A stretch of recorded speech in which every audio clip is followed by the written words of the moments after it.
For decades, high-speed rail has held a promise of connectivity for Central Florida residents and visitors. It is finally becoming a reality, but the current plan is deeply flawed.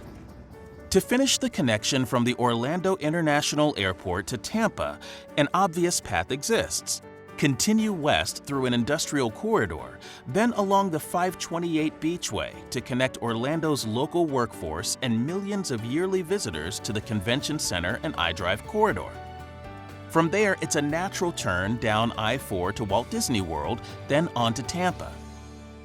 But instead of this preferred route, Brightline, the private company behind the plan, is pursuing a different path. Instead of a tourist and commuter-friendly solution through an existing industrial corridor, Brightline is looking to travel down the 417 Greenway, an almost entirely residential route filled with sensitive wetlands, with little community benefit and plenty of opposition. Every homeowner bought, having looked around and understood what Hunters Creek is. There's protected wetlands. There's plenty of areas where promise was made that development would not take place. A high-speed rail system in Hunters Creek creates a bit of an issue. There's a lot of disadvantages, unfortunately, that would disrupt our quality of life. Right here behind me, it's going to make more noise than we already get from the highway, possibly shaking our houses when the train goes by. When something like rail wasn't originally part of the master plan comes into focus, for those that live along the proposed path, home values could be impacted.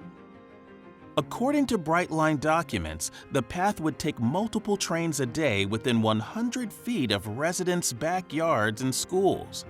These trains, running on walls, embankments, and bridges towering more than 45 feet in the air, would bring increased noise, vibration, and debris, along with decreased safety and lower property values. Devaluing of the community is probably the worst thing you could tell a homeowner. The entrance to this subdivision, which has 7 different neighborhoods in it, has one in and out, and the train would pass right over the top of that. So if there were any issues, that becomes a big safety factor. This path would create a massive wall running through multiple suburban communities. And to make matters worse, it would also slice through between 15 to 20 acres of undeveloped, environmentally sensitive wetlands, home to an array of Florida's dwindling natural wildlife. We're standing at the Shingle Creek, which are the headwaters to the Florida Everglades. Shingle Creek provides critical habitat for a variety of wading birds, in particular protected wildlife species such as the Florida sandhill crane and the great blue heron. Brightline will cross 3 separate hydrological basins, Boggy Creek, Reedy Creek, and Shingle Creek. These wetlands are special in that these forested systems provide habitat for wildlife, floodplain compensation storage, as well as aquifer recharge. Considering that a study has not been completed for this particular route, the quantity of wetland impacts and the quality of those systems must be understood prior to moving forward with implementation of permitting activities. Brightline says they prefer this path because it will cost them less. But what are the real costs? A review of the limited plans and budgets Brightline has released has left experts with significant questions.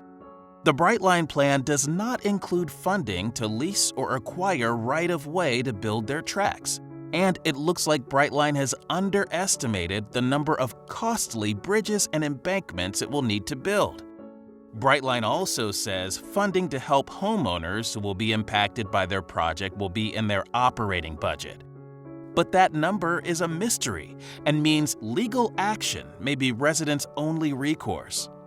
Have they really studied alternative routes? Have they really taken past local studies on rail to heart? The real costs of this project are murky at best. I would like the elected officials to please consider taking the 528 route. It's not going to go through any residential neighborhoods. It's mostly commercial. The opportunity for Orlando isn't just about the Brightline trains. This project also brings the ability to expand local Sunrail service, which can run on these same tracks. The 528 route would connect residents and tourism workers to the thousands of jobs, restaurants, and shops of the iDrive corridor. Without the Brightline infrastructure, there may never be a rail solution for iDrive and the Orange County Convention Center. This may be the only chance to serve workers and businesses who are vital parts of Orlando's tourism industry.